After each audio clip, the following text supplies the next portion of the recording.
The story of relativity starts with measurements of the speed of light. At first, people thought light traveled instantaneously. Then, scientists measured its speed in very clever ways and showed that light travels at a finite speed. Wiley Christensen Romer, 25 September 1644, 19 September 1710, was a Danish astronomer who in 1676 made the first measurements of the speed of light. Later, Armand Hippolyte Louis Fizeau, 23 September 1819, 18 September 1896, made a better measurement. Do it.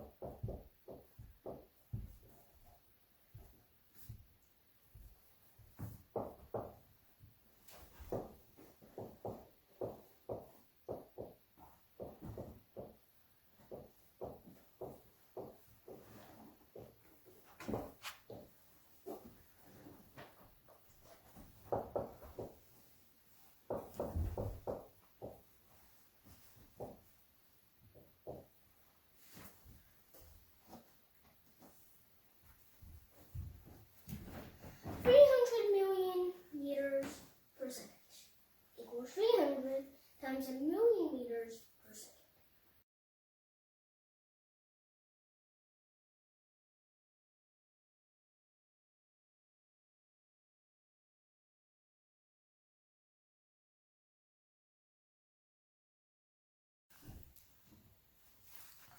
A question arises. Suppose you were flying towards the sun. Does the sunlight pass you at higher speed? After all, if I'm running towards you at 5 meters per second, you throw a ball towards me at 10 meters per second, the ball will hit me in the face at 15 meters per second. Everyone assumed that this would be true for light also. In 1865, James Clerk Maxwell presented his 4 laws of electrodynamics. His equations showed that light propagates as a wave. The speed of light appears as a constant in the equation, but there is no reference to the motion of the source or the observer. So it seemed to say that everyone would always measure the same speed.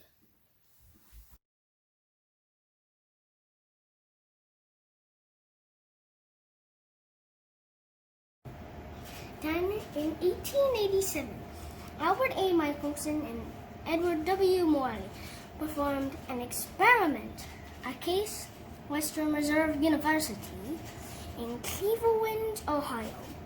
They were trying to show that the speed would be different depending on motion, just as everyone expected.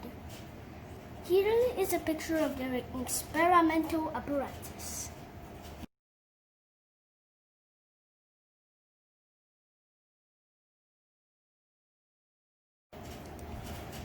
Light from a star is split, sent along 2 flaps and then recombined.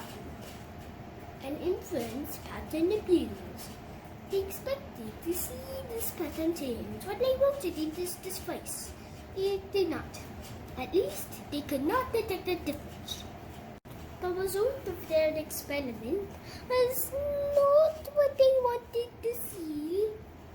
It seems that everyone really does measure the same speed of light regardless of their motion relative to the source of their light. It's the experiment failure because they didn't get the result they wanted. Not at all. Sometimes, in science, getting an unexpected result that you do not understand will lead to important new ideas. It took nearly 20 years. Complete revolution in physics in order to make the sense of this strange result. In 1906, Albert Einstein proposed his special theory of relativity to explain why everyone always measures the same speed of light.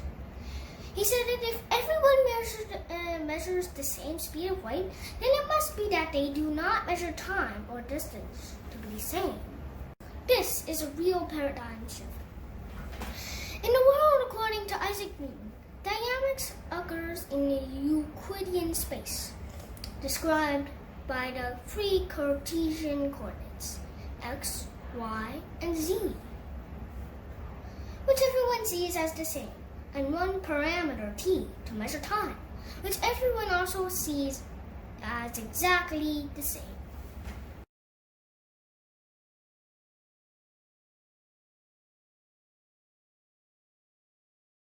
In relativity, everyone has their own clock and their own meter stick to make measurements. They do not have to agree on either time or distance. Each dude can measure distance with his meter stick. Since the speed of light is assumed to be a universal constant, everyone always sees the same value. The dudes can measure time.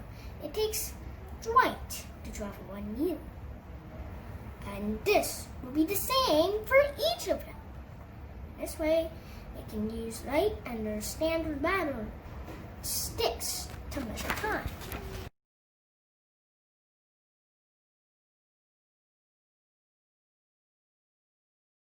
To see how this works, let's imagine two dudes. What is called them? Dude 1 and Dude 2. Traveling in their spaceships. Assume they are far from any massive object. They could gravitationally influence their motion. The engines are off. They are not accelerating. And they just together floating in their cabins. Or maybe they're standing still together.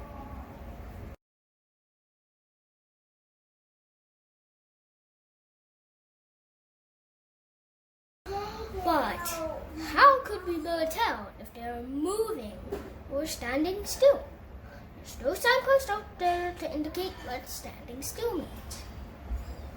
The best we can say is that whatever the state of motion be, and they are not moving relative to each other, we could call them co-moving dudes.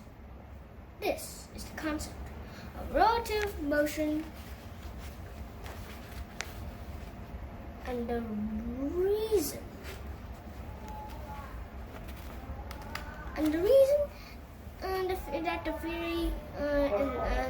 that the theory is called the theory of relativity. Go. Each dude can measure distance with his meter stick. Since the speed of light is assumed to be a universal constant, and everyone always sees the same value, the dudes can measure the time it takes light to travel 1 meter, and this will be the same for each of them. In this way, they can use light and their standard meter sticks to measure time. Tick off 1 meter of light travel time.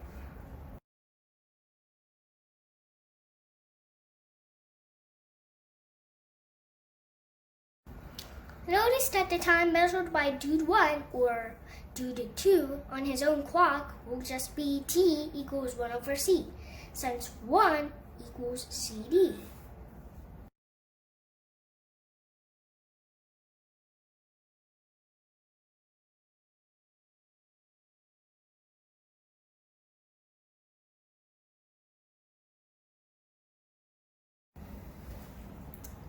Suppose that now instead of co-moving dudes with zero relative velocity, Dude 1 sees Dude 2 pass him with a constant relative velocity, v.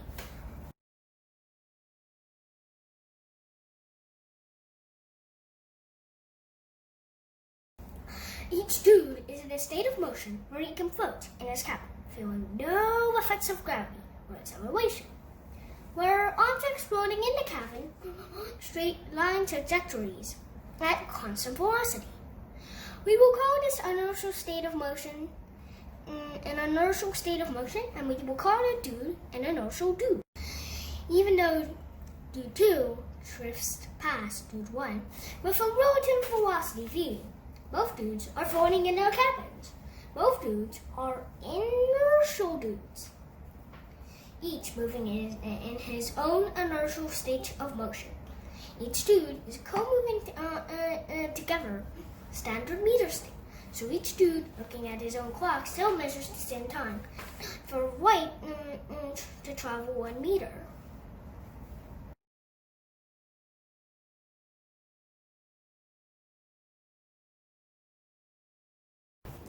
Let's examine closely how this motion affects the way the dudes measure time.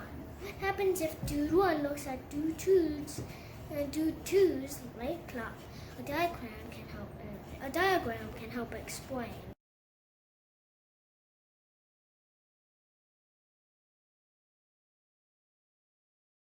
And the time it takes light in dude 2's clock to travel 1 meter to the detector. Dude 2's spaceship has moved forward. Dude 1 sees the light travel on a longer path and he measures a longer time. Remember, the speed of light is the same for dude 1 and dude 2. It is a universal constant, always measured the same by every dude. The longer path seen by dude 1 means a longer time.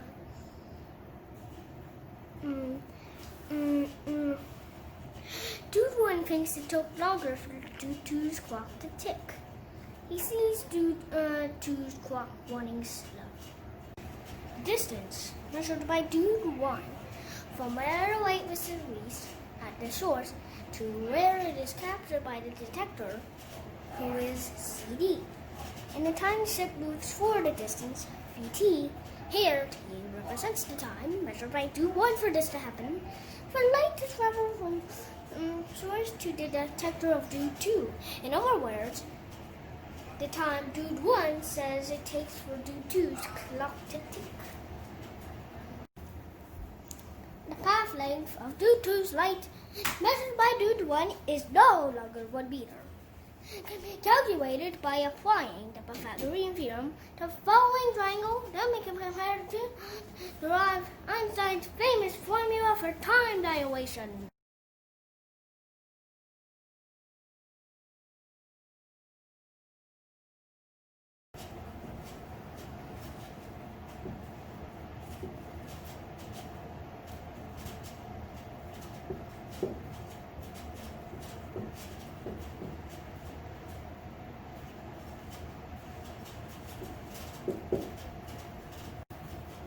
The triangle looks like this, and the Pythagorean theorem applies.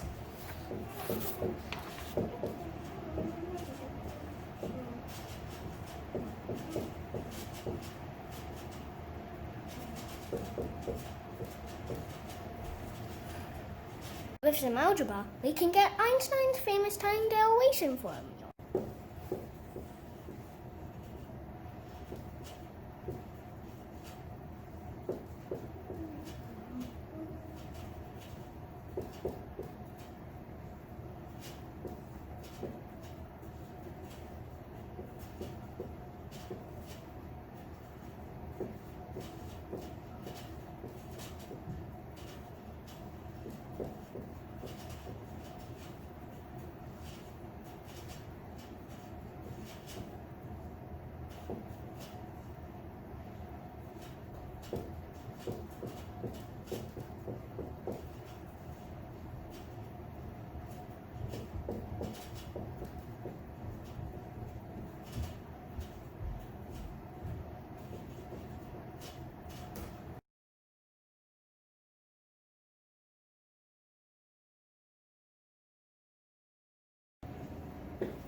Tomorrow. Tomorrow? next. Come here, Mommy.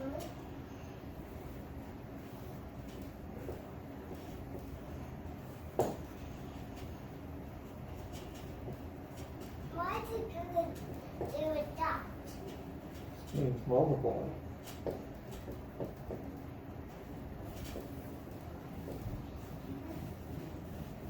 Yay!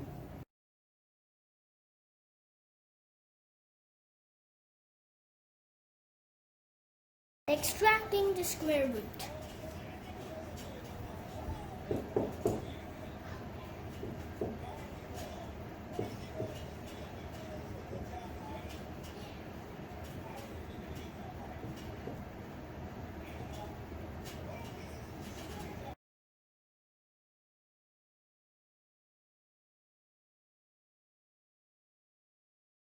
This is the formula for time dilation, Albert Einstein's special theory of relativity. The theory also explains about other fields like energy and momentum and the geometry of space-time. Maybe someday we can make another book about some of that.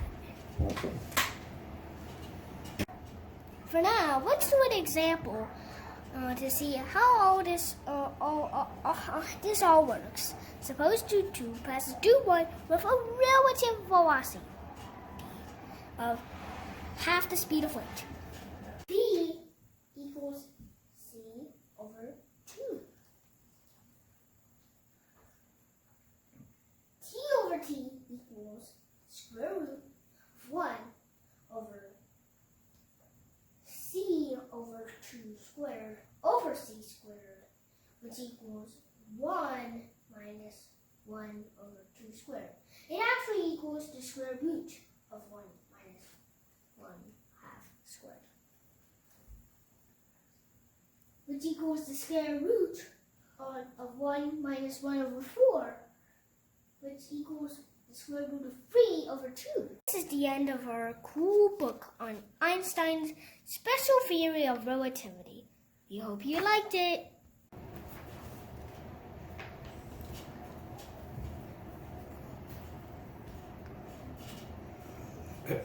You're making silly faces. Oh,